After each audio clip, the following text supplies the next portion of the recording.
Señores, muy buenos días. Bienvenidos hoy a este su diario del sábado 8 de octubre del año 2022, mi mes de cumpleaños. Bienvenidos sean todos en esta mañana lluviosa que pinta un fin de semana para sancocho, asopao y todo el que le gusta la comida aguadita. Vamos a iniciar hoy conmigo. Hoy vamos a tener la ausencia de mi querido Wagner, que le doy mi saludo desde donde esté, pero entiendo que en un rato tendremos más compañía y posiblemente hoy les presento una invitada que nos va a presentar un proyecto de emprendedora. Vamos a comenzar hoy con los titulares. En el diario, el listín diario, los titulares son los siguientes.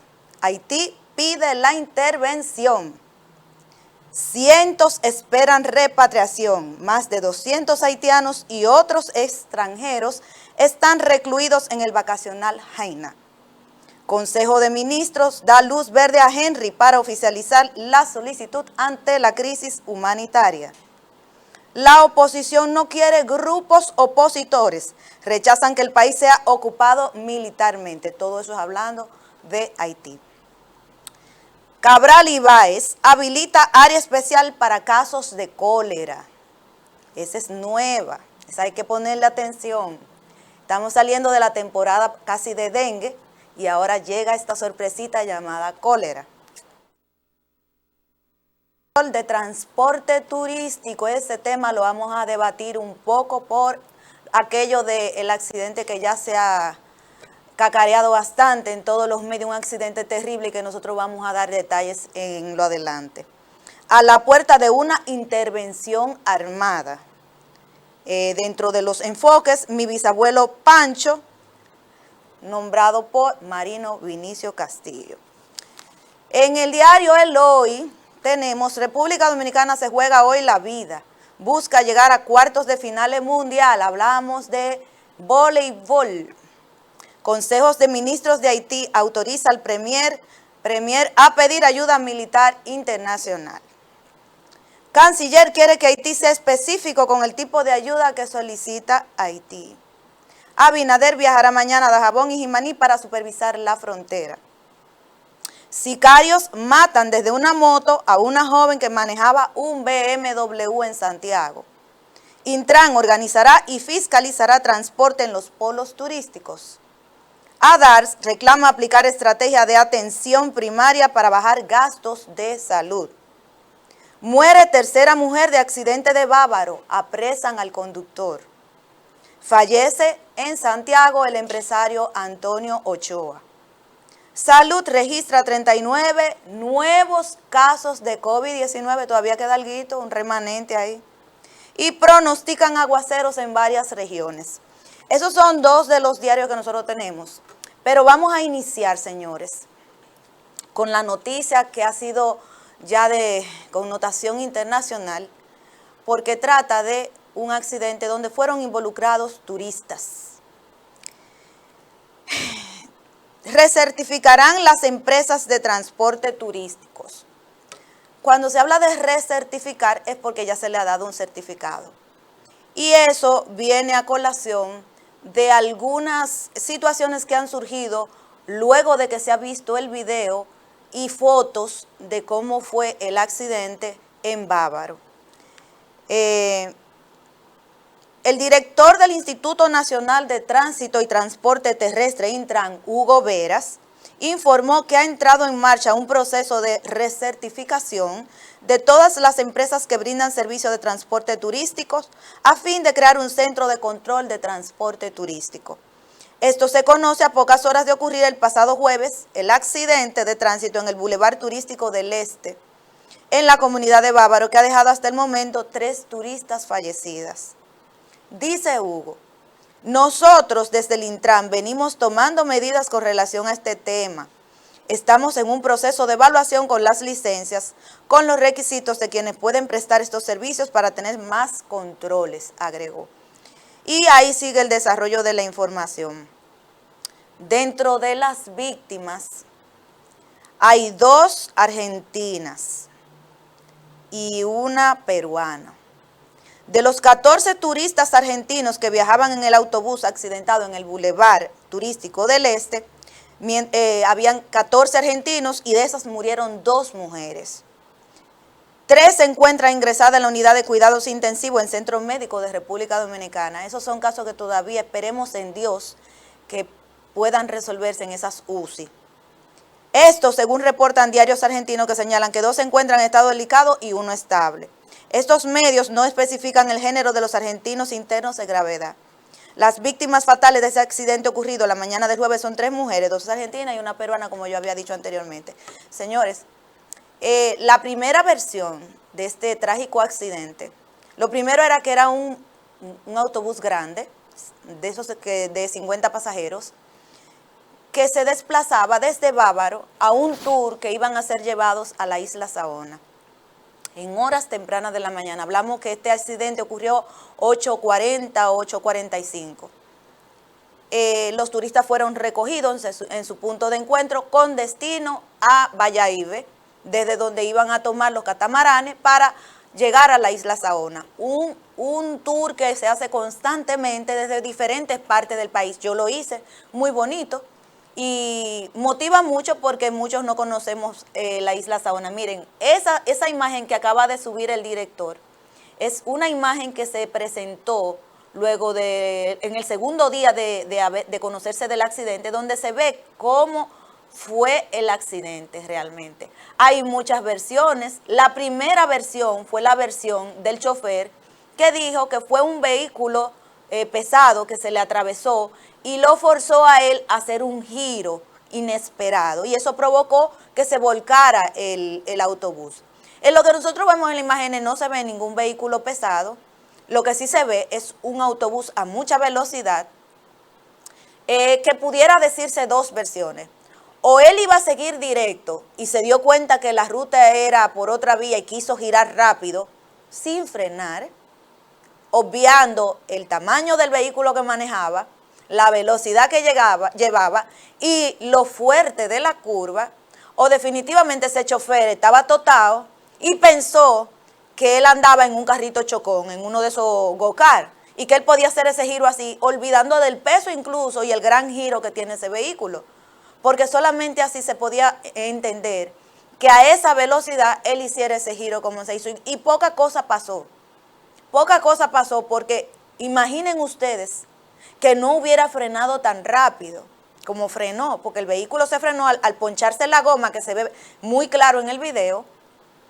El vehículo queda recostado hacia su izquierda y ahí es que se voltea y se desliza hacia el tramito de la bomba, que gracias a Dios también sucedió en un área de mucha circulación de personas, y se les pudo dar socorro, no solamente a través del 911, que llegó un poquito más tarde, sino que la gente que estaban en la misma estación de combustible y lo que tuvieron en el entorno ayudaron a los 30 y pico de heridos que resultaron de ese trágico accidente.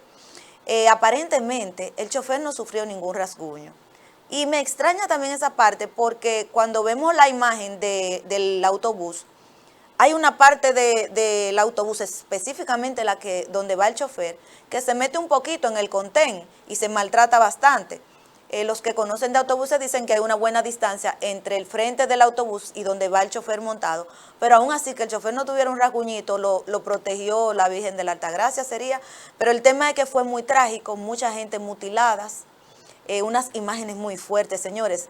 Se ha perdido el sentido de la humanidad, porque automáticamente sucedió el incidente, comenzaron la gente a subir imágenes horrorosas, no se limpiaron, no se cuidaron de pensar en las familias de esos accidentados. Ahí yo vi videos de una cabeza volando, un cuerpo totalmente aplastado debajo del autobús, que esa es otra situación que yo no acabo de entender. ¿Cómo ese cuerpo quedó debajo del autobús? Si no vi que en algún momento en ese video que vimos ahí, alguien saliera disparado por una de las ventanas y que pudiera quedar debajo del autobús. Pero es una de las víctimas, se dice que es la chilena, una muchacha joven que había venido con su novio al país y que era funcionaria en IBM, quedó aplastado totalmente su cuerpo y quedó decapitada, la cabeza quedó por otro lado. Hubo personas que perdieron brazos completos, otros tuvieron muchos traumas en la cabeza. Todavía no se sabe lo que va a resultar de ese trágico accidente. Pero ahí vienen varias interrogantes. ¿Quiénes son los responsables de esto que sucedió en Bávaro? La empresa de autobús, Suero, el chofer del autobús por imprudente, el Intran por no supervisar esa recertificación que ellos están hablando ahora, del estado de los vehículos, la misma autoridad de que se supone que en esa carretera deben estar midiendo las velocidades de tránsito de esos vehículos. O sea, ¿quién es el responsable en esta situación? Porque a todas luces queda más que claro que esto va a tener repercusiones internacionales en el turismo. Un turismo, señores, que nos ha costado tanto levantar. Un turismo que gracias a Dios nosotros lo tenemos dentro de los mejores puertos turísticos del Caribe. Porque estamos hablando de la zona del Caribe, de los que más rápido se recuperaron luego de la pandemia. Y aunque hay situaciones que se escapan de las manos de quienes manejan todo lo que tiene que ver con el turismo, pero sí el Intran tiene que poner ojo, porque no es posible que un vehículo que transporte pasajeros, dígase turista o dígase nacionales dominicanos, vaya con unas gomas, con el nivel de liso que esas gomas de ese vehículo, porque al quedar virado, se vieron perfectamente que esas gomas no estaban en condiciones para estar transitando. Entonces, gomas ya lisas no pudieron haber pasado los controles para darle una revista o una certificación a ese vehículo.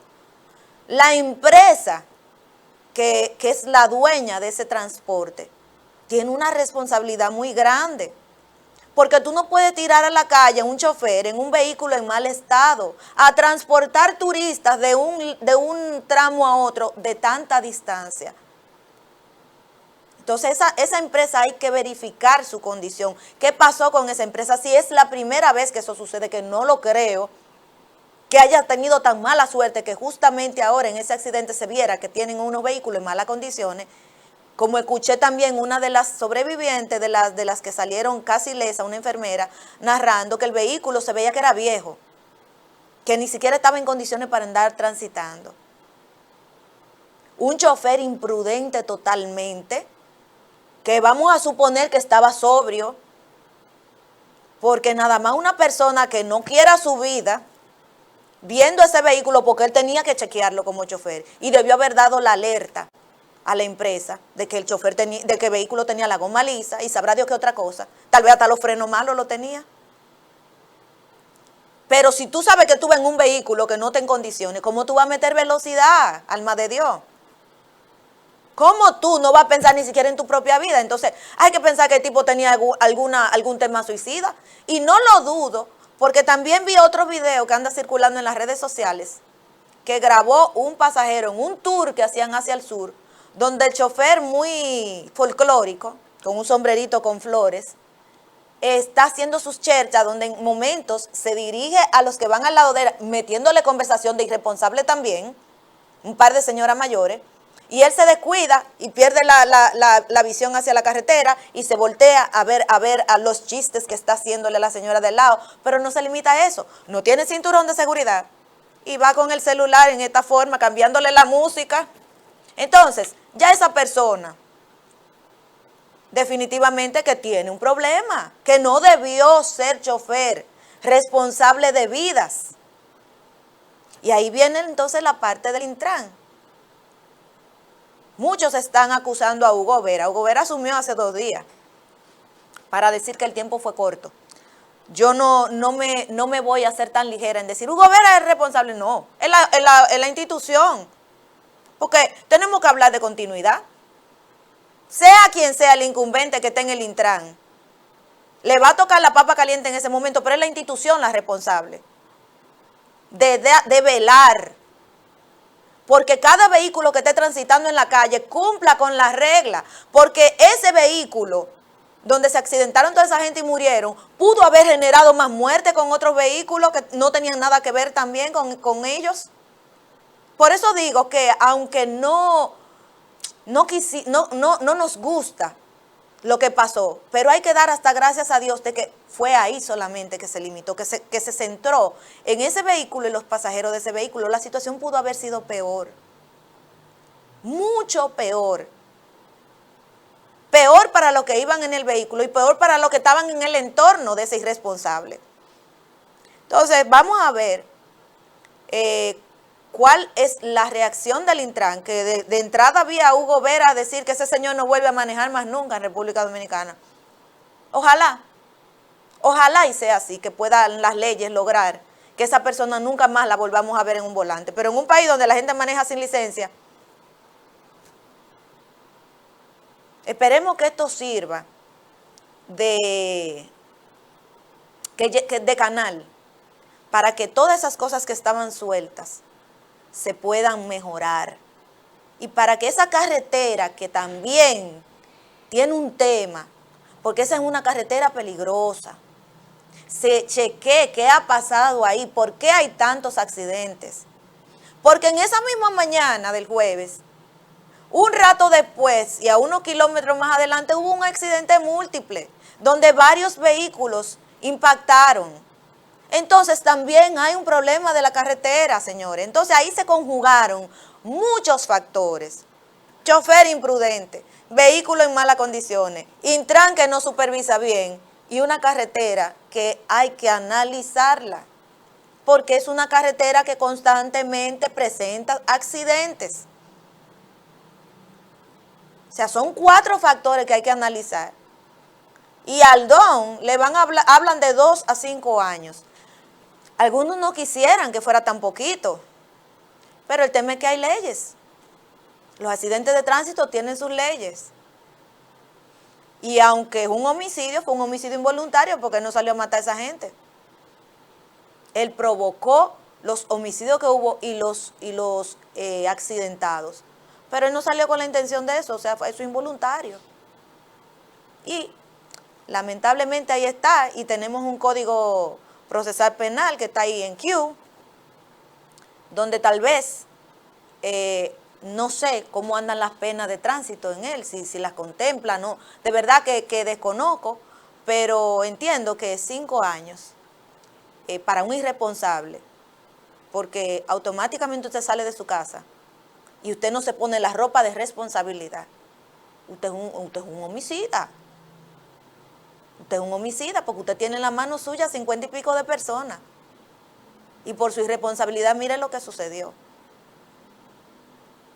Vamos a darle seguimiento a este caso, sobre todo por la parte de qué va a pasar con los responsables. Y nuestro presidente, en su cuenta de Twitter, publicó lo siguiente: lamentamos mucho las pérdidas humanas causadas por el trágico accidente de autobús esta mañana en el Boulevard Turístico del Este, en Bávaro. Deseamos pronta recuperación a los heridos. También vi este tuit en la cuenta de doña Nuria Piera, que dice que los neumáticos del autobús volcado de Miches estaban lisos. Y las imágenes pues no la desmienten. Definitivamente que eso y los otros factores fueron los causantes de esto. Una de las víctimas, la de Perú, entiendo que ya la embajada está en contacto con el país y están buscando la forma de trasladar su cuerpo. No sé qué ha pasado con los otros 2 casos de las argentinas y esperemos que queden ahí, señores, porque la verdad es que fue muy, muy difícil esta situación. En otro orden, tenemos, señores, los vecinos de Haití parece que ya decidieron pedir auxilio. Meses luego de la muerte de Jovenel, con esa intranquilidad que está viviendo ese pueblo, y nosotros la estamos aquí recibiendo también. Ya en este programa se ha hablado varias veces del tema y lo hemos tocado desde diferentes puntos de vista, pero ahora ellos están pidiendo auxilio. Desde hace más de una semana tienen una crisis en los combustibles, producto de la famosa ganga de barbecue, que decidió que no van a vender el combustible hasta que no le bajen los precios. Entonces, por eso nosotros tenemos aquí en los puntos fronterizos una gran cantidad de haitianos que vienen a abastecerse de combustible aquí. Y ha habido mucha queja de los dominicanos, porque entonces están teniendo problemas para también nosotros suplirnos de los combustibles en las estaciones de gasolina por las largas colas. Eso del combustible, sumado a otras situaciones más, ha llevado a que Haití esté a la puerta de una intervención armada. Esta información que les leo ahora la trae el Listín Diario también y dice: la apelación vehemente del primer ministro de Haití, Ariel Henry, para que la comunidad internacional ayude a ese país ante la crisis social, económica, de combustible, la aparición del cólera y el embate de las gangas, es una indirecta apelación a una intervención armada. Es un trago amargo que ningún presidente haitiano apuró en circunstancias más o menos parecidas a las de hoy. Oh, señor, con todo, Henry no se atrevería a endosar directamente la posibilidad de una intervención extranjera, por temor a lo que puede depararle hoy la vida pública y la historia, pese a que el político, nombrado en víspera del magnicidio de Jovenel Moïse, ha fracasado del todo. La intervención dictaría la salida de Henry para que la ocupe alguno de los múltiples ambiciosos que están detrás de las turbas que salen a diario a las calles del país y que, como en el caso de Gonaíves, donde se firmó la independencia el 1 de enero de 1804, levantan la bandera rusa. Bueno, ¿qué le decimos? Señores, esto es constante. Haití, los haitianos son buenos uniéndose para quitar gobernantes malos. Y no entiendo por qué esa misma habilidad que tienen, capacidad que tienen para unirse para eso, no la tienen también para colocar una persona que los represente. Y hasta hace poco andaban como sueltos, pero ahora las cabezas son gangas. Y tienen gobernantes que no dan la talla, no dan la talla. Yo sé que Ariel está loco porque le metan la mano y lo saquen de ahí corriendo. Porque su vida tiene que estar en peligro si ya ellos mataron a un presidente.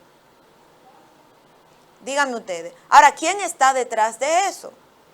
¿Cuáles serán las cabezas que realmente están detrás de lo que están proponiendo?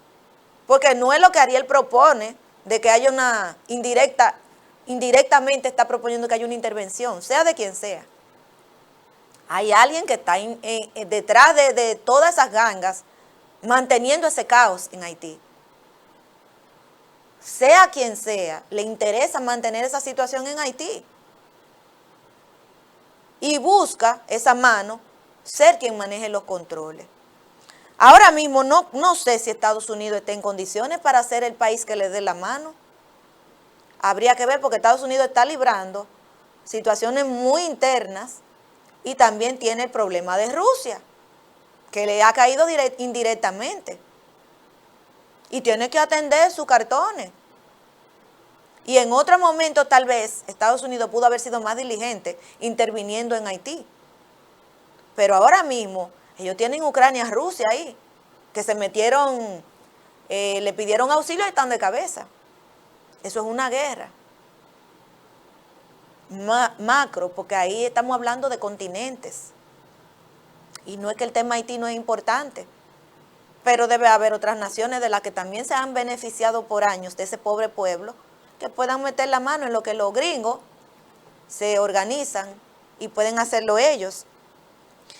Por lo pronto, nuestro presidente garantiza que esos disturbios de Haití no van a llegar a República Dominicana.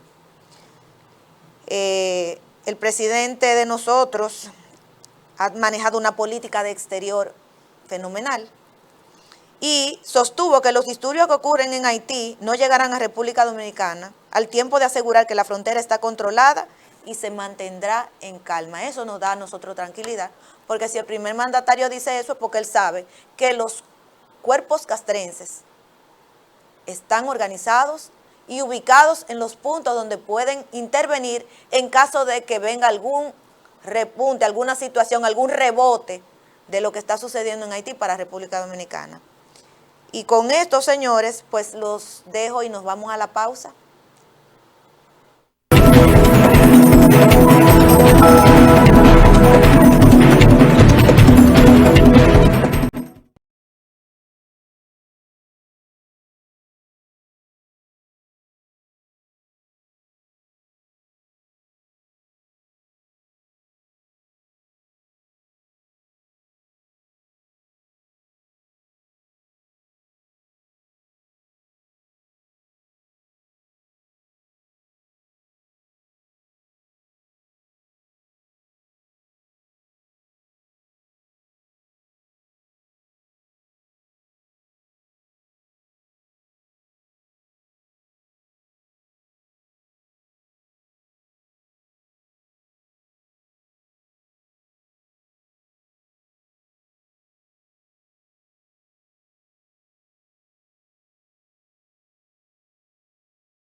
Bueno, ya estamos de retorno en su diario del sábado y hoy estoy aprovechando la ocasión para darle la entrada a una emprendedora que quiero que promocione sus proyectos, porque la verdad es que ahora mismo nosotros tenemos que darle oportunidad a todos esos jóvenes que deciden lanzarse a proyectos nuevos, con ideas nuevas, que vienen con esos términos, podcast y todo ese tipo de cosas, y esos son los que se hacen influencers, y uno dice, pero ¿y qué es lo que están haciendo? ¿Cómo es que logran llegar tan rápido cuando nosotros los que estamos en medios tradicionales pues realmente no nos manejamos a esa misma velocidad? Y es que las redes sociales, señores, han transformado la comunicación. Y no toda la comunicación, claro está, no toda la comunicación entra igual a las redes sociales, porque hay que mantener esa comunicación tradicional, esa comunicación donde tú dices, déjame irme a una fuente que yo estoy segura que depuró lo que va a presentar, aunque hasta eso a veces uno lo siente un poquito contaminado, pero por lo menos yo trato de que cuando hay alguna información que me llega, me voy a esos medios tradicionales que sé que tienen la responsabilidad de depurar lo que van a subir. Pero tenemos influencers, tenemos personas que con un chiste pues se pueden hacer tan famosos y generar tantos ingresos que nos sorprendemos y decimos, pero ¿y qué ha pasado? Señores, es el cambio generacional. Y siguiendo la línea ya de ese cambio generacional, bueno, pues hoy tenemos una emprendedora que decidió iniciar su proyecto en las redes sociales o en la web, pudiéramos decir. Ella inició con un podcast de un programa que lo llaman Nos Vale un Carajo, y con nosotros tenemos a Nelcy Acosta, que nos va a hablar de su proyecto. Buenos días, Nelcy, bienvenida a este diario del sábado. Buen día, gracias por la invitación. Ok, bueno, pues vamos a comenzar edificando a nuestro público. Nelcy, ¿de dónde sale la idea de Nos Vale un Carajo? Pero antes de eso, háblanos de Nelcy. Tú eres de los medios, ¿a qué tú te dedicas? Anteriormente a este proyecto que ya lanzaron, ¿tenían alguna propuesta? ¿Habían hecho pruebas? Bueno, realmente yo era una persona común y corriente, Okay.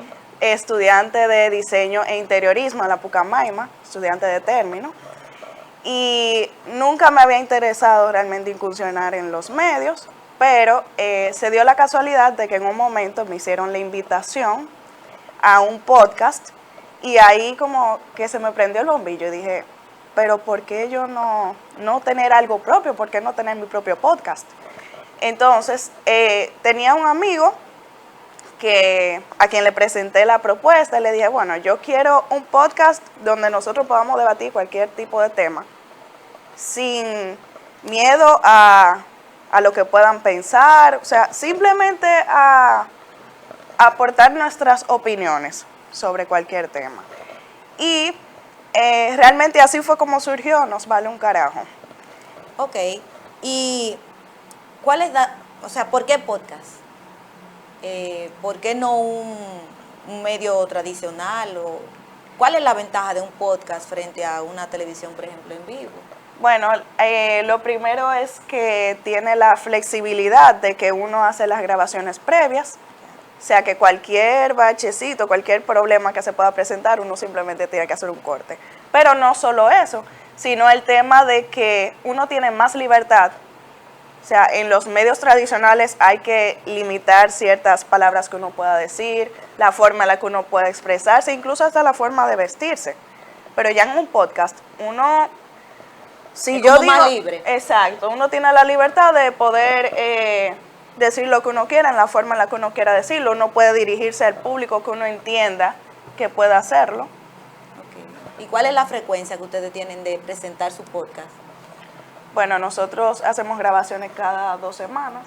O sea, ¿suben el programa cada 2 semanas? No, cada 2 semanas no, porque eso depende también del proceso de la edición y uno también lleva un proceso de tratar de ir consiguiendo, captando la atención de la gente antes de subir el video completo. ¿Y a qué público ustedes están dirigiendo ese programa, ese proyecto? Bueno, realmente va para un público juvenil.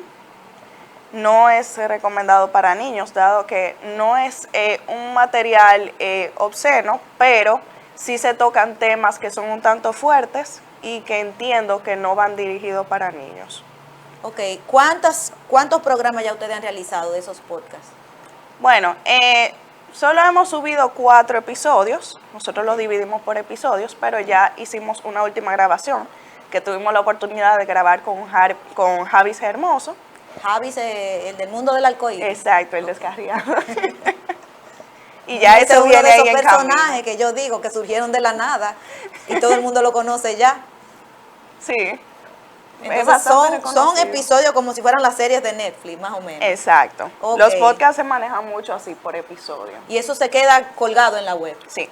O sea, las veces que la gente quiera verlo o todo el mundo puede ir aumentando las vistas. Exacto. Sí, está en YouTube. Todos los episodios que nosotros hemos ido haciendo están disponibles en nuestra plataforma de YouTube. Lo pueden buscar. ¿Cómo se puede buscar en YouTube? Bueno, nos buscan como Nos Vale un Carajo Podcast en YouTube. También en Instagram tenemos nuestra plataforma y próximamente vamos a integrarnos en lo que es Facebook. Y los temas que ustedes han tratado, más o menos, para tener una idea de qué podemos buscar, qué podemos ver en esos podcasts. Bueno, nosotros hemos hablado sobre lo que son los tabúes en la sexualidad, también sobre el feminismo.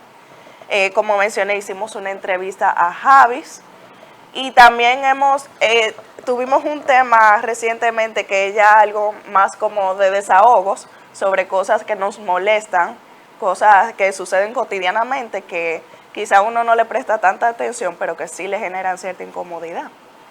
¿Y cómo ha sido la aceptación del público? La verdad he recibido muchos comentarios positivos, sí me ha sorprendido porque sé que también hay muchas personas que quizás no esperaban conocer esa faceta de mí, Pero sí, he recibido mucha aceptación y gracias a Dios he tenido la oportunidad de, en poquito tiempo, porque estamos hablando de que son... ¿Qué tiempo tienen desde cuando iniciaron hasta el día de hoy? ok, el proyecto en sí, yo tuve la idea de iniciarlo a finales de junio, pero ya se empezó a darle promoción el día 2 de julio. Julio, o sea, eso está calientico. Sí, recientico. Recientico. Y ya desde el 2 de julio para acá ya ustedes tienen 4 episodios, han tenido invitados y todo eso. Sí, y venimos con más invitados. No, por eso es un éxito, señores.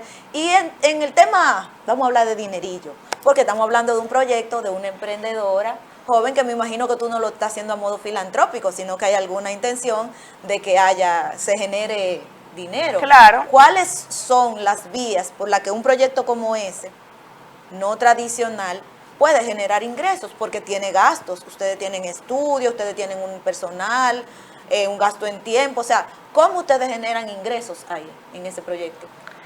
Bueno, lo primero es que yo he tenido la dicha de que mi equipo de trabajo no me cobran.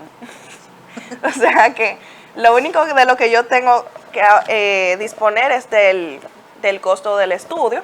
Okay. Pero uno primero tiene que tratar de captar la atención de la gente, porque para poder facturar en YouTube, uno tiene que tener cierta cantidad de vistas y de seguidores. Okay. Pero también con el tema de las publicidades se le saca mucho provecho. Y eso es algo que ya nosotros, de hecho, empezamos. Nosotros ya tenemos patrocinadores. Wow. Y próximamente vamos a iniciar ya con el tema de las publicidades. Pero ustedes van rápido. Con 4 episodios, con más o menos 3, 4 meses, ya tienen patrocinadores y ya tienen... Yo siempre he tenido mucha curiosidad con el tema del YouTube. Porque yo digo, bueno, yo cuelgo un video en YouTube, ¿cómo me va a devolver YouTube el dinero para atrás? O sea, a partir de qué hay que hacer para que YouTube a mí me diga, te voy a pagar. Tener mucha gente, sí, tener muchos views, eso es lo esencial, tener muchos views y tener muchos seguidores. Ya después de que tú alcanzas X cantidad de seguidores, creo que son 1000 o 10.000 seguidores, no recuerdo bien. Ya después de ahí, entonces, tú puedes registrar tu cuenta donde ellos te puedan hacer tu depósito. Y ya dependiendo de la cantidad de visualizaciones que tú vayas teniendo, pues entonces el monto que te van a pagar va aumentando. Señores, nosotros los que todavía somos análogos digitales, nos cuesta un poco pensar en ese tipo de producción. Eso es lo mismo que Uber. Para mí, al principio yo decía, ay, pero es que esas plataformas, yo no tengo a quién llamar para quejármele y decirle, mira, ese chofer no me funcionó, porque todo yo tengo que mandar un mensaje. Y al final nos hemos ido acostumbrando a ese tipo de transporte, y las otras tradicionales también han ido más o menos enganchándose en el mismo sistema Uber, y ya le estoy dando publicidad, pero por decir que ya ha cambiado mucho, y veo que hasta en la parte de la concepción de los trabajos ya se está por implementar que el teletrabajo sea una forma de trabajo. O sea que cada día más las plataformas, la tecnología está facilitando para que la gente no solamente el tiempo lo pueda aprovechar más, porque en lo que tú te transportas de un lado a otro tú pierdes mucho tiempo, claro, sino que también tú puedes producir dinero sin demasiados gastos. Tú no tienes que tener un estudio completo, tú puedes alquilarlo y tú con ese estudio pues ya tú haces un programa, y ya ahí el tema de que tú gustes o no es un problema de contenido. Entonces vámonos al contenido. ¿Quién idea el contenido del programa? Bueno, yo. Tú eres la productora. Yo soy la productora del programa. O sea, quien dice al grupo, mira, hoy vamos a hablar de esto. ¿Cómo lo vamos a desarrollar? Bueno, ¿qué vamos a hacer? ¿Preguntas? ¿O vamos a agarrar un tema y lo vamos a desarrollar libremente? ¿O ustedes tienen unas líneas que siguen para cada uno de...? Yo para cada episodio hago un programa. Yo detallo los puntos. Primero yo elijo un tema, ¿verdad? Entonces yo en ese programa detallo los puntos que yo quiero tocar en el programa. No vendría siendo más bien una guía. O sea, no es que nosotros la llevamos tal cual, como ahora toca los saludos, ahora esto y aquello, no. Pero ya por si en algún momento uno se queda un poco en el aire, pues ya uno sabe más o menos qué línea debe seguir. Bueno, yo de verdad que veo mucha madurez en el manejo que tú le estás dando al programa. Y es bueno porque tú eres muy joven. Y pensar en emprender algo que nunca hemos hecho, eso es de osados. En incursionar en un medio donde tú sabes que lo que tú digas, como tú lo digas, va a impactar positiva o negativamente en la gente y lo que la gente cree de ti. No es fácil. O sea, para eso hay que tener mucha decisión. Y entonces ahí me surge esta pregunta. ¿Cuál es el límite que ustedes tienen para ciertos temas tocarlo en el programa? O sea, ustedes, yo me imagino que no es abierto, como yo he visto algunos programas que usan términos fuertes, se van a unos temas muy, muy pesados, que a veces yo veo que suben unos pequeños cortes en Instagram, por ejemplo, y me quedo boca abierta porque es que son plataformas abiertas, son redes abiertas.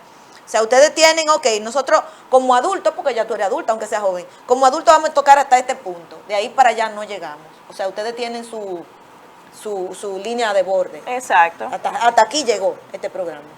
No es que nosotros nos limitamos con los temas que tocamos, pero sí en la forma en la que los comunicamos. Porque yo entiendo que hay que mantener cierto nivel de respeto. Y es lo que yo he podido presenciar en muchos podcasts que se manejan de forma muy desagradable, muy vulgar, utilizan términos muy inapropiados. Y eso no es lo que yo quiero buscar con mi proyecto, porque fuera de todo, la idea es poder transmitirle algo positivo a la gente y que la gente pueda aprender de ese contenido que uno le está brindando. Yo siento que en ese proyecto de ustedes, además de un desahogo para una generación que está muy contaminada, porque es una generación que está recibiendo mucha información positiva, negativa, pero la información que llega de su generación, yo siento que se ha rabalizado un poco, para decir un término. Manejan vocabulario un poco ordinario, son muy abiertos en temas que todo el mundo los maneja, porque los adultos manejamos todos los temas del mundo. Ahora, una cosa es que tú lo manejes todos y otra cosa es que tú lo externes todos. O sea, tiene que haber cierto nivel. Y yo siempre digo, ok, yo fui joven y todos hemos sido jóvenes, en algún momento tenemos esa rebeldía de la juventud, pero hasta eso tiene que tener un límite. ¿Por qué? Porque lo que yo digo hoy, o lo que dices tú como joven hoy, eso se queda ahí para la eternidad. Y en 20 años, tú ya vas a estar en 40 y algo. Viene un hijo tuyo y ve, ay, pero mami era medio vagamunda cuando muchachita. Mira cómo se expresaba, mira lo que decía. Entonces, el pensar desde joven en cuidar lo que tú dices, cómo te presentas, eso es un buen mensaje. Y invito a todos a que apoyemos ese tipo de proyectos y le demos seguimiento y que veamos que también dentro de todo hay cosas buenas, hay jóvenes que quieren que echar para adelante positivamente, no todo es poner un OnlyFans, que no lo critico, porque cada quien busca la forma de generar sus recursos como lo considere. Si usted no tiene mucho aquí, pues lo más probable usted tiene mucho aquí y usted le va a sacar provecho a eso de ahí. A veces tienen las dos cosas, pero le dan prioridad al cuerpo porque le dan más rápido dinero. El tú sacar lo que tienes dentro y que genere dinero, tú tienes que ser, óyeme, enfocado, tú tienes que tratar temas que realmente la gente entienda que tú eres un monstruo en eso. Y aunque haya mucho conocimiento, aunque haya mucho estudio, el físico es lo primero que llama y es lo más rápido. Sí. Porque yo creo, y siempre he dicho, que hay una expresión que dice que las rubias no tienen mucho cerebro. No. Lo que pasa con muchas mujeres rubias, y digo de las rubias de verdad, porque no las rubias que nos ponemos el cabello, rubias no, es que a veces no la toman en cuenta, porque lo que ven es lo físico. Así que Nelcy, muchísimas gracias por estar con nosotros, por presentarnos esta nueva forma de generar atención positiva, éxitos en tu programa. Señores, los invito a que vayan a la plataforma de YouTube y a Instagram. Sí. Y busquen los 4 episodios de Nos Vale un Carajo y denle seguimiento, que hay que empujar, hay que apoyar estos proyectos. Y con esto invito a todos esos jóvenes que creen que no, que no se puede, atrévanse. La vida es para el que se atreve. La vida es para el que decide hacer algo distinto. Mientras tú te quedes en el confort, y no quiere decir que tú no estés haciendo tu carrera universitaria porque tú estás preparándote por otra vía, Claro. pero tú también estás buscando otro camino y nadie sabe, señores. Tú puedes comenzar por aquí y llegar hasta el final. Y cuando tú vienes a ver algo que tú dejaste en el camino y seguiste de una forma más relajada, es lo que te lleve al éxito. Mientras más caminos se abran en la vida, pues mucho más posibilidades de llegar al éxito tenemos. Nos vamos a una pausa, Nelcy, muchísimas gracias. No sé si tenga alguna palabra de despedida para los chicos que te están viendo y ese público adulto también, que a veces nosotros decimos, no, los muchachos nada más están en dembow, en juca y no sé qué. No, los muchachos también están en aportar. Sí, también habemos juventud que pensamos, que tenemos ese deseo de crecer y de superarnos. Y yo les invito a todas las personas que quizá en algún momento tienen en mente iniciar algo, les invito a que tomen esa iniciativa y emprendan su propio proyecto, que uno nunca sabe de lo que pueda pasar dentro de 10 años, más o menos. Ah, tal vez hasta dentro de menos, porque yo Sí. veo gente que con 2 palabras, ahí anda una mantequilla, que yo de verdad Dios pro Señor Jesús. Nelcy, muchísimas gracias, señores. Nos vamos a una pausa y al retorno seguimos con nuestro diario del sábado.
Y estamos de retorno con ustedes en su diario del sábado. Esta semana ha sido una semana muy fuerte, con informaciones de todos los tipos, que vienen arrastrándose desde el sábado cuando nosotros salimos del programa hasta el día en que entramos hoy. Y dentro de esa vamos a seguir con esta información que lamentablemente, señores, hay que darla. En el día de ayer sucedieron 2 hechos trágicos en Santiago. Santiago, en los últimos días, ha habido una ola extraña. Y tengo que decir extraña, porque no creo en el azar cuando se dan casos así. Ya nosotros por experiencia lo sabemos. Cuando se quiere cambiar un jefe de policía, cuando se quiere presentar un descuido de la policía, cuando se quiere generar un caos, comienzan a suceder hechos uno detrás de otros similares. Y en el día de ayer, viernes, hubo 2 personas que murieron en manos de desaprensivos. La información se la voy a leer y luego yo le doy el detallito. Matan en Santiago una mujer y un vigilante. En hechos separados murieron asesinados ayer una mujer de 52 años que se desplazaba en su vehículo y un vigilante privado del consorcio de bancas Loteca. A bordo de una motocicleta, personas aún no identificadas hirieron mortalmente a una mujer mientras se desplazaba en la rotonda del ensanche Libertad, esa rotondita que todo el mundo conoce, de 27 de febrero con Estrella Sadala. Cuando ésta se desplazaba en su vehículo marca BMW color blanco, mientras que el vigilante fue asesinado a tiros por unos atracadores en la calle 12, esquina 8 del sector Cienfuegos, en el distrito de Santiago Oeste. Ambas muertes fueron en tramos cercanos, o sea, estamos hablando de la zona de Ensanche Libertad, Cienfuegos, que se conectan con la parte de 27 de febrero, donde termina 27 de febrero y entra lo que es la avenida Tamboril, ya ahí es Cienfuegos. O sea que prácticamente fue en la misma ruta. Y es extraño que fueran el mismo día. Son hechos totalmente distintos, porque vamos a hablar que aunque fueron muertes con sicarios, el primero, el joven de Loteca, pues se presume que fue para asaltarlo, porque son de estos muchachos que tienen estas bancas de apuestas que transportan el dinero o lo recogen o lo llevan para el trabajo del día. Y son jóvenes que pueda que lo tengan vigilado y le siguen la ruta, lo interceptan, le dan muerte para robarle. En el caso de la señora, de la mujer, a ella se presume, porque ella incluso entró en vía contraria, que la venían persiguiendo, pero también fue temprano. O sea, fue un hecho que ocurrió 2 de la tarde, 2:30 más o menos. El del joven fue temprano en la mañana, el de ella fue temprano en la tarde. Ella venía sola en su vehículo, según las imágenes venía como con ropa de hacer ejercicio, a menos que esa fuera su estilo de vestimenta, que muchas mujeres ahora lo han asumido como norma, el vestir con ropa de joggers o licra o vestido licra. Según las imágenes ella andaba en una vestimenta así, lo que se entiende que no estaba trabajando. Un vehículo bueno, un BMW, y le hacen meter los que iban en el motor, que según las informaciones eran 2 jóvenes, 2 personas, hombres, y la hacen, según la corretean, entrada en vía contraria, y le disparan. Y según la sacaron, la señora, la mujer, estaba muerta en el momento en que la sacaron del vehículo, que la gente le dio asistencia. Se ven muchas personas preocupadas que intentaron incluso revivirla con respiración boca a boca. O sea, se le hizo los primeros auxilios, pero se ve que ya ella estaba muerta. Las razones de este caso son un poco más confusas que las del joven de la mañana, porque ella nada más fue matarla. O sea, no entraron al vehículo, la mataron y siguieron. Entonces fue mandada a matar. ¿Por qué? Eso ya es un tema de investigación. Pero supe del día de ayer de varios casos, dentro de lo que puedo citar uno que me tocó a mí, en lo personal. Mi papá fue ayer atracado en su propia oficina. Él tiene la oficina en su casa, porque tiene su casa muy grande y tiene locales comerciales, ahí tiene su oficina.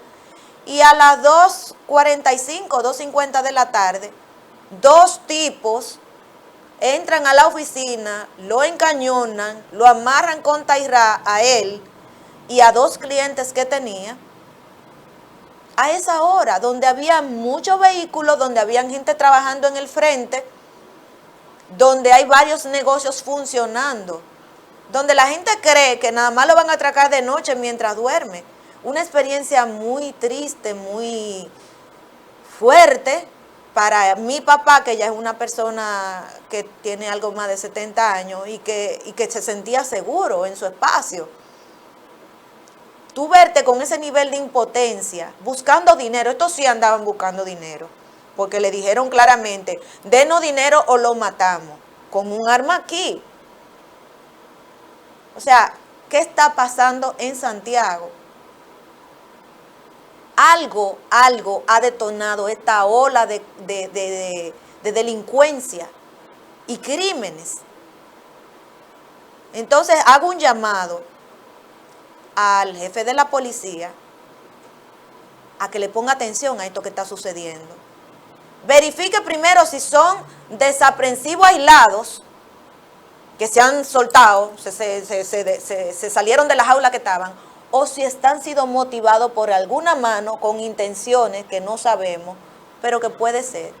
Sean intenciones políticas, sean intenciones del mismo cuerpo de la policía. Ustedes saben que cuando quieren volar la cabeza de alguien, se arman este tipo de cosas para desacreditarlo, porque hay que pensar en todo, porque eso es normal en República Dominicana. Y en Santiago nosotros hemos tenido muchos cambios por situaciones similares. Cuando comienzan y se alborota el gallinero es porque hay un gallo que quiere entrar.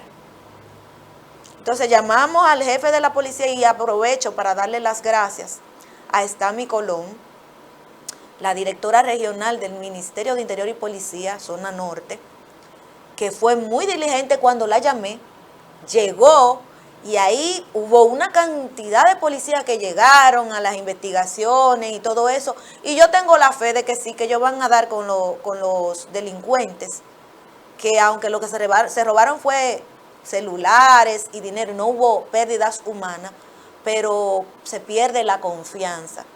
Y cuando se pierde la confianza del yo estoy seguro, se pierde más que un celular o que unos pesitos que se vayan perdiendo. Ese llamado lo hago y vuelvo y reitero las gracias a Estami Colón, que está en eso, señores. Estami está 24/7. No es solamente como la vemos en las redes, dando charlas para que la gente entienda cuál es la misión de la policía, que confíe en la policía, que esté pendiente en ayudar a esa policía, que tiene intenciones. Hay uno que otro policía vagamundito, pero hay muchos policías con vocación de servicio. Y dentro de ese grupo yo puedo citar esa cantidad de policías que tuvieron ayer, que yo vi, porque yo inmediatamente sucedió y me llamaron, arranqué para allá. Y no me fui de ahí hasta el último minuto en que ellos estuvieron. Y les puedo decir que la policía estuvo algo más de 1 hora haciendo las investigaciones del lugar. Están en eso, vamos a ayudarlos. Vamos a ayudarlos a los policías. Porque hay algo que se desató y quiere buscar un punto donde agarrarse. Y el que entiende, entiende. Por otro lado, señores, en esta semana se habló mucho de lo que pasó en Brasil, en las elecciones que hubo el domingo pasado. Se pensaba que Bolsonaro iba a arrasar, pero la gente de Lula decían que ellos iban a arrasar. Pues la cosa se fue cabeza con cabeza, con la diferencia de un puntico y otro. ¿Qué pasó en Brasil? Señores, en Brasil votan un reguero de gente. Aquí nosotros nos sorprendemos cuando votan 3 millones de dominicanos, 2,5 millones. En Brasil votan 150 y pico de millones de gentes. Eso es mucho, pero a mí me sorprendió la velocidad con que ellos llevaban ese conteo. Claro, ellos hacen voto electrónico. Pero unas elecciones que arrancaron en la mañana y ya como a las 8 de la noche se sabía cómo estaba el asunto. El mismo día. ¿Usted sabe qué es lo que contar 100 y pico de millones de votantes? Y la sorpresa fue que aunque arrancó Bolsonaro arriba, como luego del 60%, comenzó a subir Lula. A tal punto que Lula le quedó con unos punticos por arriba, que esos punticos en Brasil significaban unos cuantos millones de votos, 4 o 5 millones de votos. Lo que no hacemos nosotros aquí en una votación completa. Hubo unos cuantos candidatos que quedaron con unos punticos, como en el caso le voy a pasar el de Simone Tebet. La votación fue de la siguiente forma. Lula obtuvo un 48.4%, equivalente a 57.259.504 votos. Señores, eso es una cosa exagerada. Jair Bolsonaro, sacó 43.2%, o sea, estamos hablando de 5.2% de diferencia entre Bolsonaro y Lula. Y él sacó 51 millones, o sea, 6 millones de votos menos que Lula. En tercera posición quedó Simone Tebet con 4.2%, equivalente a 4, casi 5 millones de votos. Y en cuarto lugar quedó Ciro Gómez con 3%, equivalente a 3.6 millones de votos. Eso forzó a una segunda vuelta que se va a dar el 30 de octubre. Esa segunda vuelta se pensaba que podía equilibrarse. ¿Por qué? Porque estamos hablando de una diferencia de 5 puntos que podía perfectamente quedar entre Simone y Ciro, que son los más cerquitas, 4 y 3%. Si Simone se sumaba a Bolsonaro, Simone ponía la situación de Lula complicada, porque lo ponía ahí mismito, asumiendo que Lula mantenía su 48%. El 43 de Jair con 4 de Simone y los punticos podían quedar casi empataditos, asumiendo eso. Y si lograba también Bolsonaro el apoyo de Ciro, se le iba arriba a Lula. ¿Pero qué pasó? Pues Simone se fue a apoyar a Lula. Ya Simone hizo público su apoyo a Lula. Entonces, ¿qué pasa con eso? Si tenemos a Lula con 48 y Simone con 4, esa primera vuelta aparenta que ya tiene nombre, tiene un ganador. Y realmente la sorpresa fue Simone, porque Ciro siempre tuvo su rechazo a las políticas de Bolsonaro y se pensaba que quien podía sumársele a Lula era Ciro, por su línea izquierdista y todo eso. Pero quien se sumó fue Simone. Y yo le traje un cortito para que conozcamos, porque ya Jair, presidente de Brasil, lo conocemos. Y lo que es la trayectoria de Lula desde cuando fue presidente, que fue encarcelado, cómo salió y cómo ha crecido en Brasil, pues también la conocemos. Pero esos dos candidatos, que nosotros no tenemos mucha información de ellos, vamos a conocer un poquito de ellos. De Simone Tebet tengo la siguiente información. Nació en el 1970, en febrero. Es una académica, abogada y política de Brasil. Miembro del Senado Federal por Mato Grosso desde 2015. Anteriormente fue alcaldesa de Tres Lagos en 2005 a 2010. Es miembro del Movimiento Democrático Brasileño, del cual fue líder en el Senado desde 2018 a 2019. Se postuló para presidenta del Senado en 2021 contra el senador Rodrigo Pacheco, quien fue respaldado tanto por el presidente Bolsonaro como por el Partido de los Trabajadores del expresidente Lula da Silva. O sea, ese candidato al que ella enfrentó fue respaldado por los dos que hoy se enfrentan. Fue candidata a presidenta en las elecciones generales de Brasil en 2022, o sea, ahora, con una campaña centrista, pragmática y social liberal, tratando de revivir la política de la tercera vía. O sea, ella quería ser esa tercera opción, oponiéndose tanto al presidente Bolsonaro como a Lula.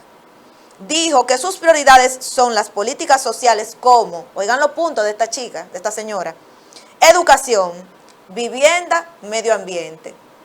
Los temas que están en tapete a nivel mundial.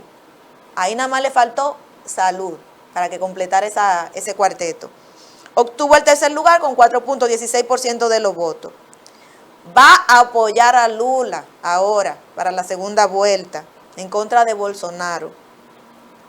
Muchos sugieren que ella está construyendo una plataforma con miras al próximo proceso electoral y que Lula le endose su apoyo. Se puede ver como una estrategia inteligente de Simone. Ahora, el caso de Ciro Ferreira Gómez. Nació el 6 de noviembre de 1957, conocido como Ciro. Es un político, abogado y académico de Brasil, actualmente afiliado y vicepresidente del Partido Laborista Democrático. Es descrito como una de las lenguas más afiladas de la política brasileña, o sea, el tipo es un intelectual en política. La imagen pública de Ciro se ha caracterizado por su personalidad franca, recibiendo tanto elogios como críticas. Es actualmente uno de los principales opositores de la presidencia de Jair Bolsonaro. Por eso entendíamos que Ciro no iba a apoyar a Bolsonaro, acusando a Bolsonaro y sus hijos de participación en milicias criminales. Ciro también criticó la presidencia de Michel Temer, caracterizando la destitución de Dilma como un golpe de Estado. ha liderado un resurgimiento de la tradicional oposición nacionalista de izquierda del PT por el PDT y el legado de Getúlio Vargas. Y ya con eso, pues tenemos una idea de quiénes son los candidatos que quedaron en tercer y cuarto lugar. Y que si la cosa no cambia, coloca a Lula en una posición muy cómoda para esa segunda vuelta, asumiendo que la fidelidad de esos que votaron por él se mantiene, que ahora mismo se va a polarizar el asunto. O se va a Lula el voto o se va a Bolsonaro. Esperaremos después de ahí los gritos normales, el pataleo. Va a venir que si fraude, que si no sé cuánto, porque eso es normalito.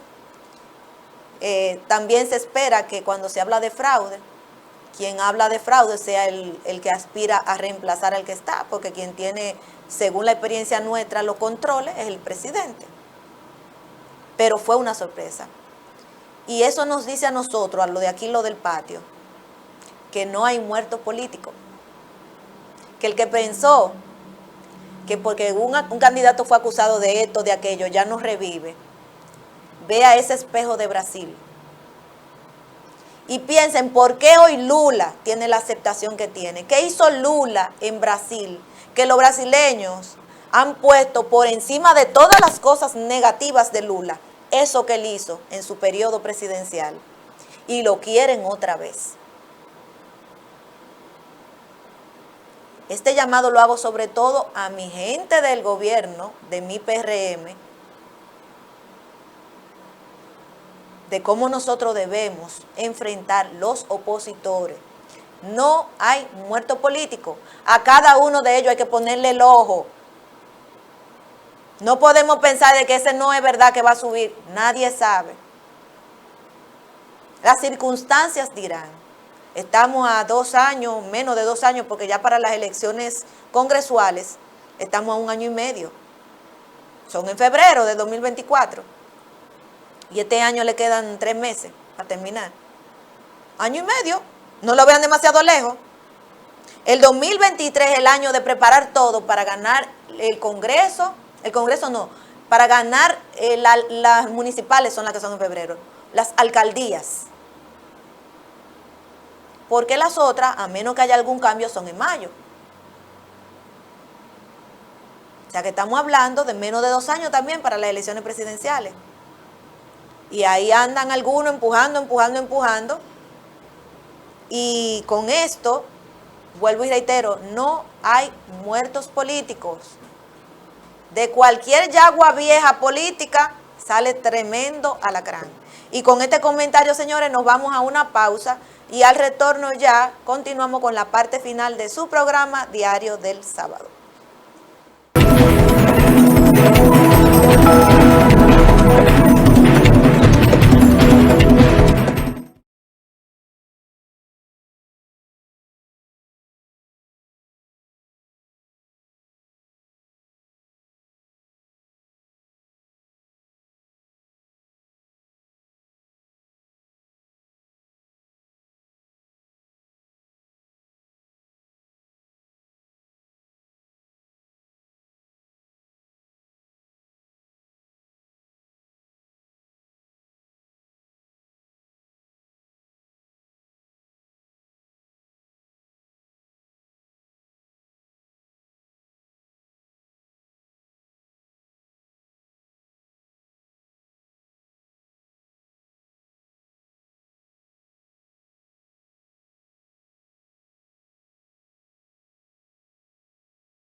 Estamos de retorno con ustedes en su diario del sábado y a mi lado tengo mi queridísimo compañero, experiencia andante, el señor Ignacio Guerrero.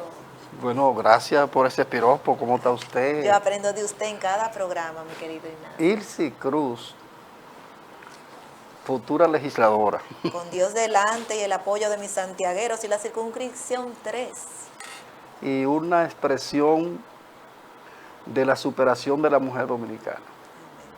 Pero la superación en base a talento, competencias e integridad, que eso es lo que importa. O sea, una superación con soportes que la dignifican. Y en ella, todas las mujeres, desde las campesinas, las marchantas, las trabajadoras que a diario enfrentan los desafíos para mantener a su familia. Esas son las mujeres Así mismo que es. son heroínas permanentes. Que no nos sentamos en la casa a esperar que nos lleven la comida. Salimos a ayudar a buscarla. Entonces, amables televidentes, anhelamos que también en sus hogares haya pues, mucha confianza, mucha fe. No todo se ha perdido. No todo se ha perdido, hay que seguir adelante. Y quiero comenzar mi intervención de hoy con un llamado al optimismo, a la positividad, independientemente de todos los problemas que nos golpean. En psicología y en psiquiatría se habla de que hay que tener mucho cuidado con el miedo. O sea, si usted tiene miedo en extremo, se convierte en víctima, en dependencia de una depresión. Y eso es peligroso. Hay que tener miedo, pero un miedo sano. En el que diga, bueno, pero si yo no hago esto. Un miedo en el sentido de que ese temor lo obligue a tomar las alternativas para buscar las soluciones, no huir a los problemas. Y a ser más cauto. Entonces, indudablemente que ese miedo que es sano, para correlacionarlo con lo que usted dice, cauto, pero al mismo tiempo precaver dificultades en el futuro. Nosotros tenemos muchos problemas en este país, sociales y económicos. Y comienzo este comentario por lo siguiente. Fíjense que una de las virtudes de los regímenes de mano fuerza es la protección de la ciudadanía. En la dictadura, en los regímenes fuertes. En Cuba, por ejemplo, hay una actitud humanista del régimen para cuando se presenten fenómenos, proteger a sus ciudadanos.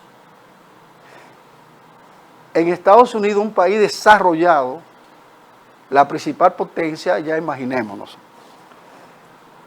El ciclón Fiona vino a República Dominicana, fue a Cuba, fue a Estados Unidos, y si hacemos las comparaciones con los daños ocasionados allá y aquí hubo muchos daños.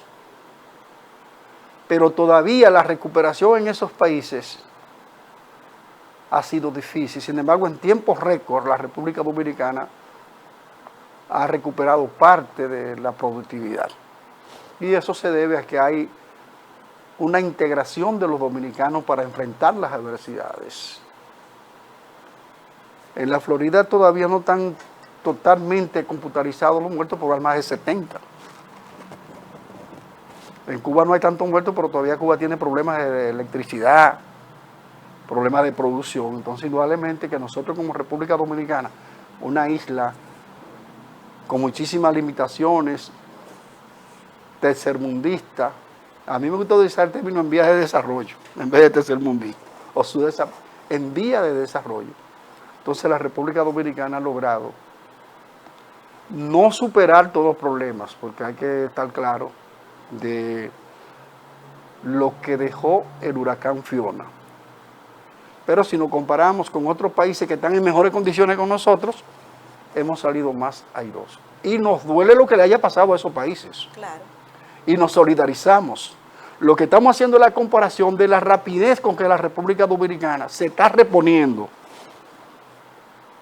Fíjense que el presidente de Estados Unidos tuvo que ir a Puerto Rico, tuvo que ir a la Florida a llamar al optimismo. porque había una depresión colectiva. O sea, fueron devastadas esas demarcaciones. Y el presidente de Estados Unidos anunció $60 millones solo en Puerto Rico. Y en Cuba una intervención, decimos que es efectiva en el sentido de protección a la ciudadanía. Entonces Cuba tiene sus dificultades, están saliendo airosos, eso nos alegra. Los Estados Unidos están saliendo airosos, nos alegra. Pero hacemos las comparaciones para que nosotros hoy logremos aunar fe, optimismo e integración para salir adelante, que es lo que manda, lo que para nosotros constituye un desafío para que la República Dominicana pueda seguir creciendo. Usted ya analizó la situación de los accidentes de tránsito, específicamente el accidente en la zona de Bávaro y lo de Haití. Pero vámonos con los accidentes. En República Dominicana hay un problema grave que el tránsito y el transporte no están debidamente regulados. No se aplican las leyes. Incluso la ley de tránsito establece que cada vehículo debe tener una revista. ¿Qué significa la revista? Que cada vehículo es sometido a un chequeo. Una revisión. Si en ese chequeo se determina que no tiene neumáticos en condiciones para circular en las calles, en las autopistas, ese vehículo no puede circular hasta que no se le cambien esos neumáticos. Pero no solo eso, si el sistema de freno tiene dificultades, que está, como se dice en el argot mecánico, liqueando, ese vehículo puede en cualquier momento romperse esa manguera y provocar un accidente. Los conductores, los choferes deben ser sometidos, previo a darle una licencia, a un test psicométrico para determinar las condiciones psicológicas, la salud mental que tiene, porque aquí hay gente que anda circulando que no tiene condiciones psicológicas para estar en las calles manejando. Y más cuando se trata de un vehículo pesado, que es una licencia especializada. Porque, por ejemplo, en el transporte aéreo, no todo el mundo puede... Agarrar un avión. No, eso es regulado. Claro. Entonces eso hay que regularlo. Y fíjense que nosotros, en medio de esa desgracia que causa el ciclón, en la zona que es determinante para la recuperación de la industria turística, se produce accidentes que afectan al turismo. Porque eso lo aprovechan los enemigos republicanos y lo divulgan con otra dimensión. Un accidente que pudo evitarse si el chofer hubiese estado en condiciones, si no va a velocidad temeraria. Pero ese accidente, fíjense que a 2 kilómetros posterior a donde ocurrió eso, posterior a ese momento, hubo otro accidente con 2 muertos más. En esa zona, nosotros en una ocasión hablábamos, Ilse, de que ahí se dan accidentes que dejan muertos, muchos muertos, sí, 10, 15, son muertes colectivas en esos accidentes. Porque es una autovía, tienes alguna dificultad y la gente cree que puede darle velocidad a lo que le dé la gana. En conclusión, falta autoridad en este país. Después del accidente, ahora las autoridades anuncian que van a tomar las medidas de precaver. Ya tenemos 3 muertos de Argentina, que es lamentable. Entonces nosotros necesitamos que las autoridades apliquen la ley. Y todos los que vienen a dirigir las instituciones que tienen que ver con el transporte anuncian una serie de medidas, pero vamos marchando y todo sigue de mal en peor. Entonces nosotros quisiéramos ir, que en eso de tránsito y de transporte se actúe en base a la ley, porque se pierden vidas útiles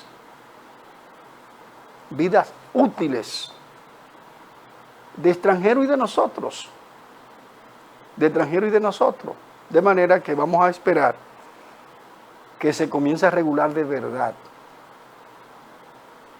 y que el transporte turístico es un desorden como el otro transporte público, y que los que están manejando el transporte turístico solo están pensando en su dinero. Usted se da cuenta de todas esas guaguas amarillas que andan aquí, que ya son atrasadas. son parte de esa guagua que están utilizando en muchos, en complejos turísticos que generan millones de dólares. Sí. Aunque el autobús que se accidentó no es de esos amarillos, No, es de pero lo una- hago de referencia porque lo están utilizando. El transporte escolar está lleno de esas guaguas. Entonces nosotros necesitamos que al transporte se le ponga mucha atención, Ilse, para la protección de vidas, de la seguridad vial y de la paz. Porque todo el mundo cuando sale a las calles, los que quedan en la casa están preocupados. Se accidentará, no habrá un loco en la carretera que lo choque. Solo eso, sugerirle a las autoridades que apliquen las medidas de rigor para bloquear todo eso. Lo de Haití, sí. Lo de Haití, bueno, no hay forma de calificarlo. Ya nosotros hemos hablado de desorden institucional, caos, inseguridad, violencia, nada. El primer ministro, el jefe de gobierno de Haití, Ariel Henry, ya está como atrapado. Y entonces llama a la comunidad internacional para identificarse con lo que ha planteado Luis Abinader. Y él lo plantea un poco más allá, porque Luis Abinader no lo ha planteado así por diplomacia y por ser cuidadoso para no entrar en asuntos de otros países. Luis Abinader se centra a la solidaridad, a la ayuda para coadyuvar a Haití a salir de esa crisis. Ariel Henry ha llamado a la intervención militar, a la intervención militar, porque ya no se aguanta más. Frente a ese llamado, ¿cuál fue la reacción de los pandilleros? Utilizaron a ciudadanos y tomaron las calles. Todo parece indicar que va a la intervención, Ilse. Para nosotros, que no auspiciamos intervenciones de ningún tipo, porque nosotros hemos sido víctimas y sabemos lo grave que es. Y que cada país tiene que autodeterminarse Sí. y crear su propio destino. Pero lo de Haití amerita de una atención especial de la comunidad internacional. Y que República Dominicana no puede cargar con esa situación de Haití. Nosotros solo no podemos. Porque si vamos a lo socioeconómico, la República Dominicana es por lo menos la columna que ha evitado que la situación sea peor. Pero fuera peor. ¿Qué usted espera que pase en Haití? Bueno, lo que se espera es lo que se está pidiendo, que haya en la intervención. Yo lo que quisiera es que no suceda con esa intervención, que no se ha dado antes así abiertamente como intervención, sino como ayuda, cuando tenían la MINUSTAH y ese grupo, que fueron a violar muchísimas mujeres y a llenarle los ríos de cólera, porque Haití quedó después de esas ayudas, no quedó mejor parado que lo que estaba. Si se va a hacer la intervención, que la hagan pensando en la población, no en lo que se puede conseguir con esa población que está desmembrada y un país que tiene muchísimas riquezas, señores. Lo que tiene República Dominicana lo tiene Haití.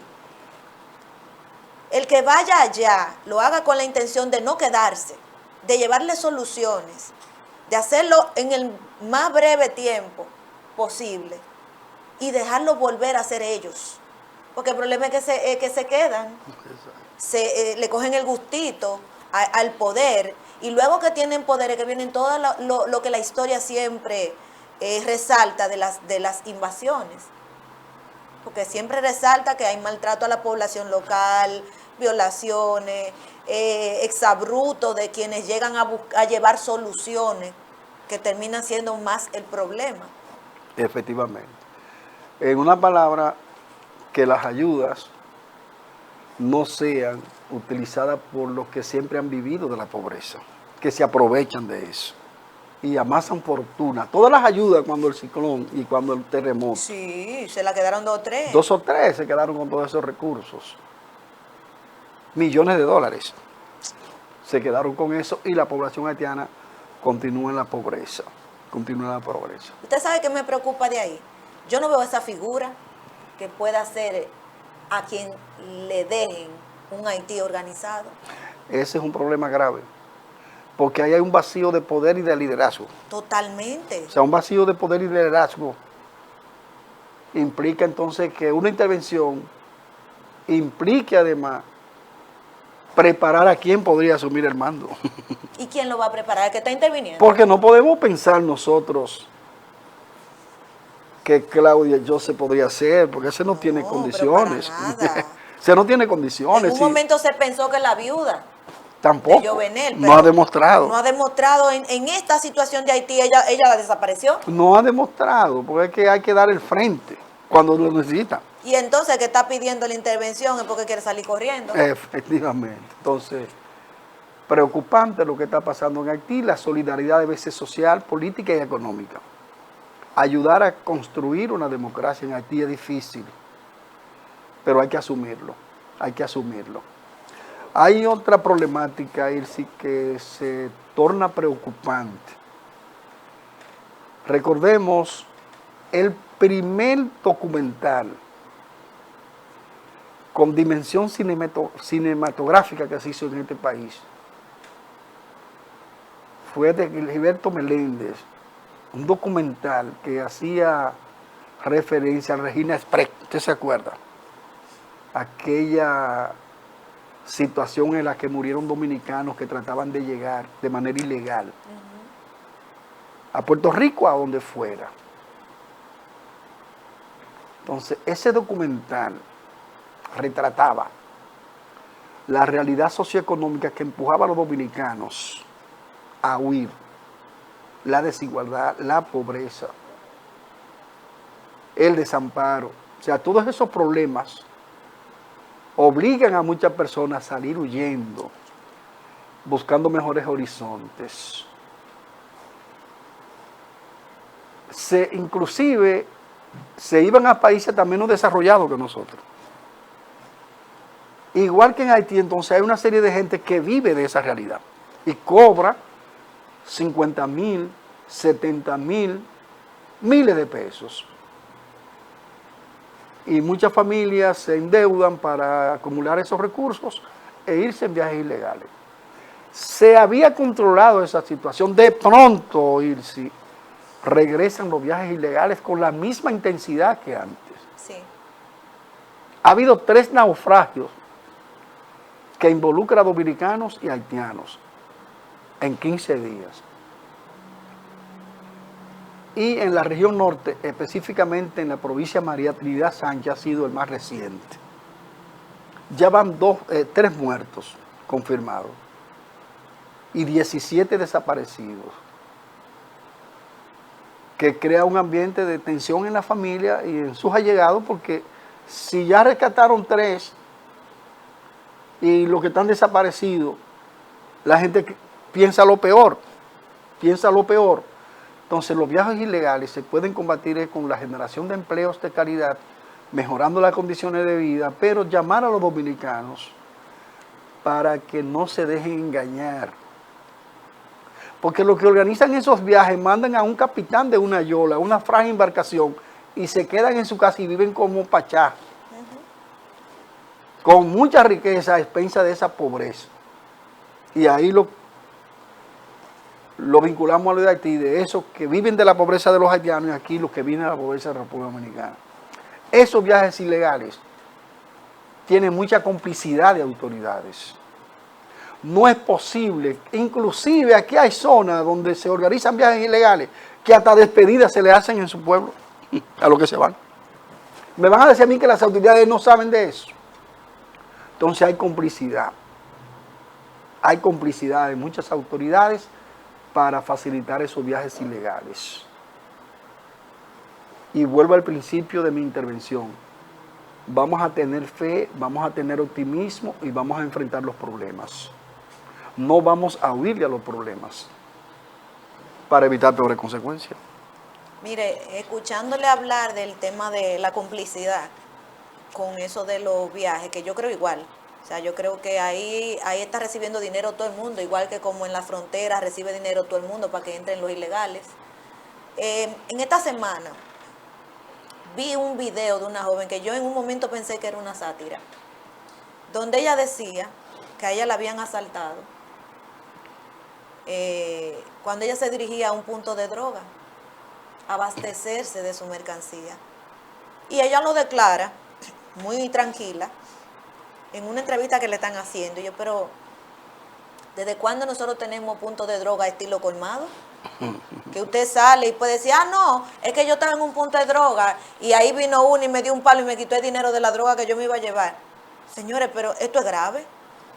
Y yo he visto a la gente riéndose con eso, tipo meme. Para mí, eso es tan malo como un día que me dijeron, búscate en Google punto de droga en República Dominicana, y yo encontré como 5. Yo, pero ¿y en qué, a dónde que estamos llegando? Entonces, ¿por qué se da eso? Por la complicidad. La complicidad. Cuando las autoridades entiendan que los dineritos que tú recibes por dejar pasar te benefician en un ratico, en ese momento te están beneficiando, pero cuando ya eso se hace grande, nos perjudica a todo, incluyendo a usted y su familia. Cuando usted deja cruzar un ilegal, usted recibe un dinerito por dejar cruzar el ilegal, pero usted no está generando un problema todo que al final va a repercutir en usted también.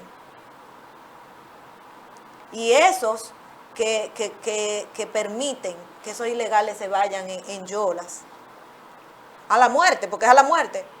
Eso tienen más de un 70% de no llegar que de llegar. Porque nada más hay que ver, señores, las embarcaciones que son y la fuerza de ese mar en esos tramos que ellos tienen que cruzar. Ahí hay un grupo que está en una islita mona, que Sí. lo van a rescatar, 40 y pico de gente. Y tú dices, ¿cómo meten tanta gente en esa yolita? Pues eso, por lógica tienen que zozobrar. Por el peso. Que tiene capacidad para 10 Por el peso tienen que y zozobrar. le entran 40. Una locura. Pero fíjese, eso que usted señala me lleva a dos situaciones anteriores.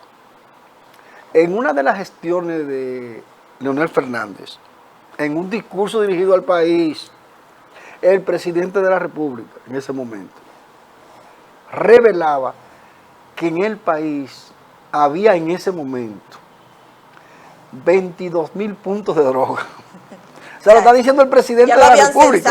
censado estaban. Si el presidente de la República está diciendo que hay 22, estoy hablando de la gestión de Leonel Fernández para que no vaya a pensarse que estamos hablando de ahora. Si el presidente de la República dice que hay 22,000 es porque ya están ubicados. No, pero un censo hicieron. Entonces, ¿qué están haciendo las autoridades si el presidente dice que hay 22,000? Cuidarlo. Ese, por un lado. El otro, en Cristo Rey de Santo Domingo, en una casa de 2 niveles. En el primer nivel había un destacamento de la policía, en el segundo nivel un punto de droga. Claro. Había que pasar El peaje.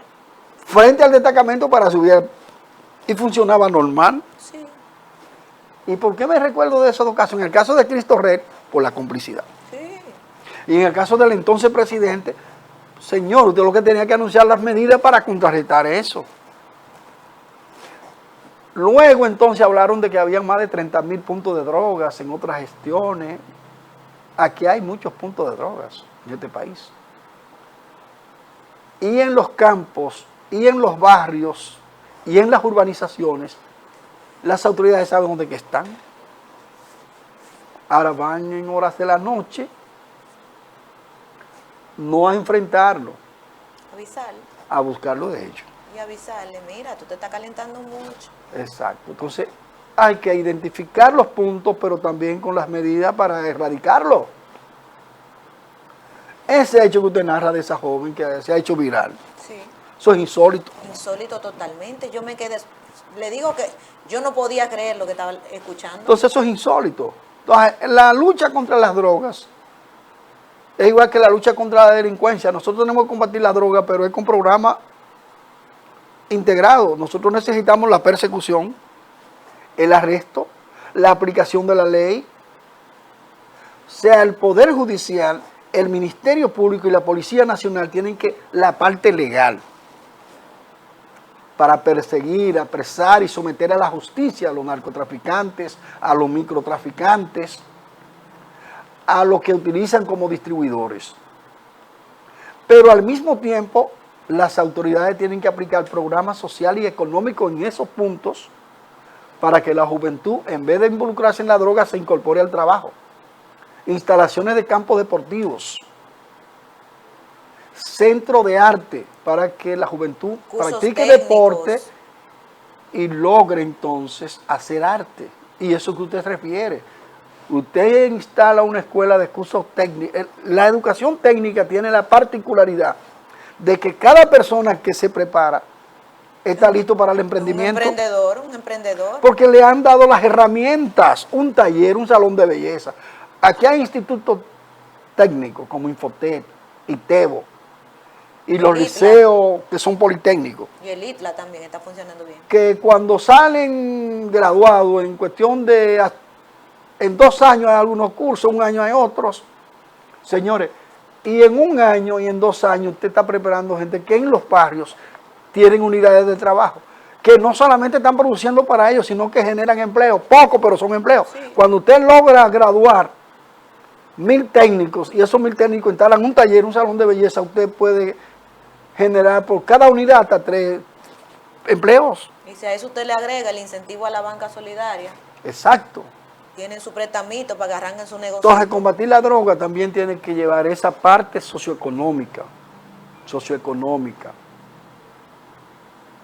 Y los empresarios y el gobierno deben aunar esfuerzos. Los empresarios, porque los empresarios es la clase dominante que sostiene el régimen político.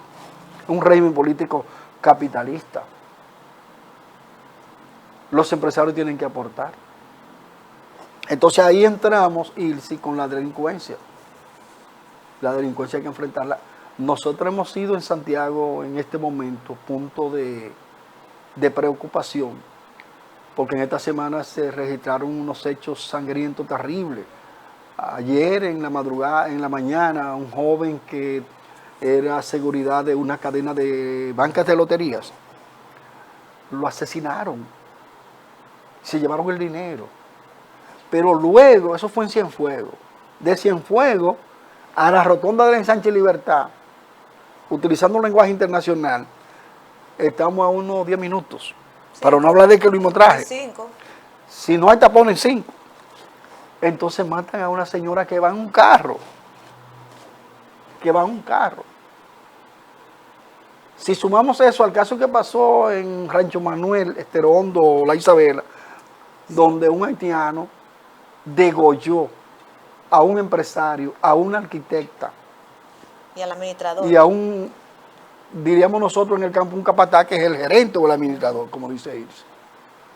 Que en República Dominicana no es el estilo de...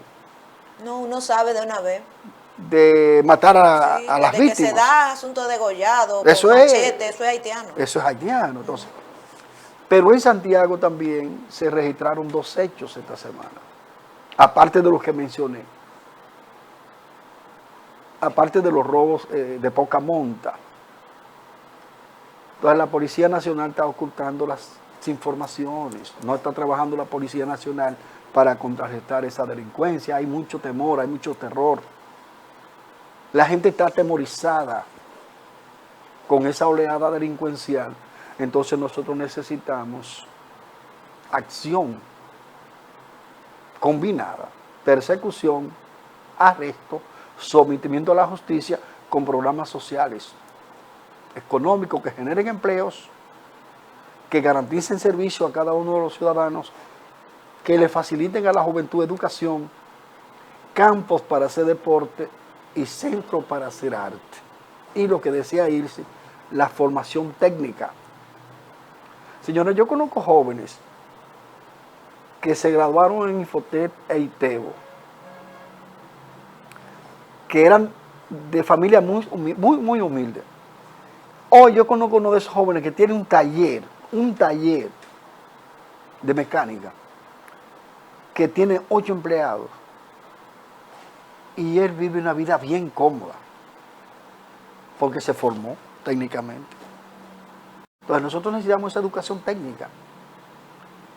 Nos estamos descuidando con la educación. La educación técnica es clave para usted incorporarse al mercado laboral en corto plazo.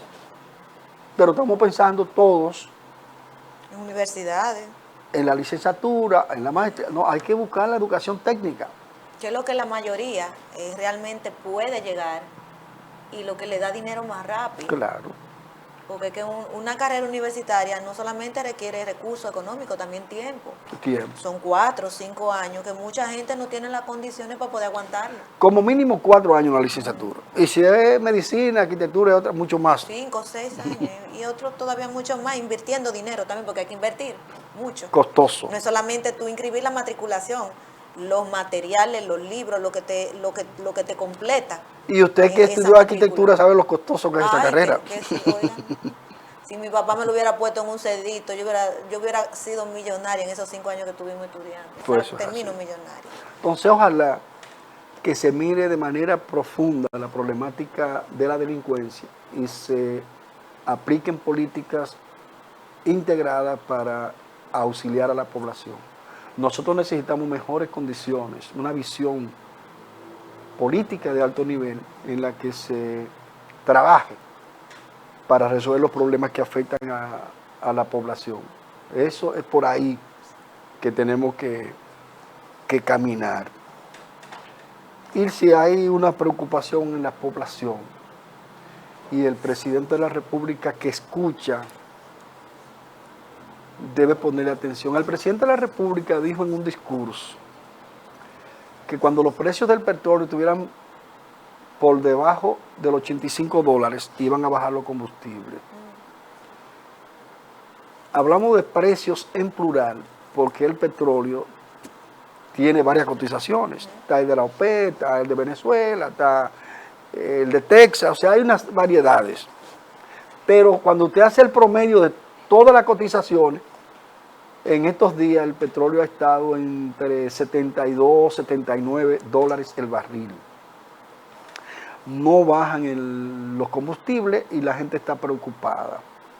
El presidente de la República debe evitar que quien hable de esa situación sea Ito Bisonó. Porque que cada vez que habla empeora. La formulita. Genera una imagen negativa del gobierno. Que el presidente le explique al país por qué no ha bajado los precios de los combustibles. Pero que lo diga él. Porque en Ito Bisonó nadie confía. Ito le ha mentido al país. Y cada cosa que dice la gente no lo acepta, no lo asimila. Y el presidente tiene un gran problema y es que sus colaboradores, la mayoría, no están interpretando su filosofía de trabajo. Entonces los combustibles hay que mejorarlo. Porque el petróleo está por debajo. En esta semana lo que más alto llegó fue a 79.2 dólares el barril. No sé cómo estará hoy en el mercado, pero tiene 2 semanas por debajo de los 85 dólares. Si el presidente le dice al país que lo que está pasando es que están recuperando los subsidios que se invirtieron, la gente lo entendería. Sí, claro. Pero decir que se tuvo que invertir 300 millones de pesos para evitar el alza de los combustibles, como que no, la gente no lo asimila, que fue lo que dijo Ito Bisonó ayer. Porque ya no hay que subsidiarlo, porque ya está por debajo de 85 dólares, que fue lo que dijo el presidente de la República. Y los altos precios de esos combustibles son los que inciden en parte en la inflación, en el alto costo de la vida. La canasta familiar está insoportable. Fíjense si es tan difícil la situación, y esto es positivo, que el presidente de la República, en el almuerzo de la confraternidad de la celebración del 60 aniversario de la CAS, una de las centrales sindicales del país, reveló que está gestionando con el empresariado nacional un nuevo aumento de salario. Porque el presidente sabe que la gente está pasando trabajo. Y él lo dijo con claridad. Es más, el presidente de la República dijo en esa declaración que el gobierno está velando para que se respete la libertad sindical y los derechos consagrados en la Organización Internacional del Trabajo. Se le está sugiriendo a los empresarios que respeten las leyes. Entonces, eso es positivo, que el presidente tenga esa visión. Ahora falta entonces que el empresariado La tenga también y se entone. y que las autoridades que están para aplicar esas decisiones que dice el presidente de la República, la aplique. Y que ese aumento de salario también se le aplique al sector público, porque es el que menos gana. Pero es positivo esa gestión. Despierta una esperanza. Despierta el interés de la colectividad, porque el presidente de la República está claro de que hay muchas situaciones difíciles para los que venden su fuerza de trabajo. Necesitan mejores salarios. ¿No? Y no le da la espalda al empleado privado, porque el gobierno tiene la responsabilidad de cargar con lo que es la cuota del empleado público, pero también el presidente le está diciendo al privado, pónganse en la pila, tienen que ayudar a la gente, vamos a arreglar eso. Analizando todos estos temas, entonces, de cara al 2024, los funcionarios del gobierno, los funcionarios, todos, no importa la posición en que estén, deben trabajar para responder a las necesidades esenciales de la población. Y en primer plano, los dirigentes del Partido Revolucionario Moderno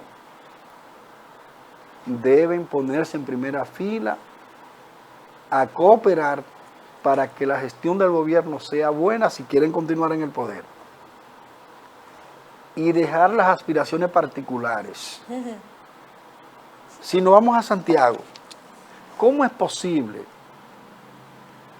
que la dirección provincial de Santiago no se haya conformado porque 3 dirigentes quieren a una persona, contrario a lo que plantean los diputados, los regidores, los alcaldes, Los dirigentes de los dirigentes medios, las bases del partido?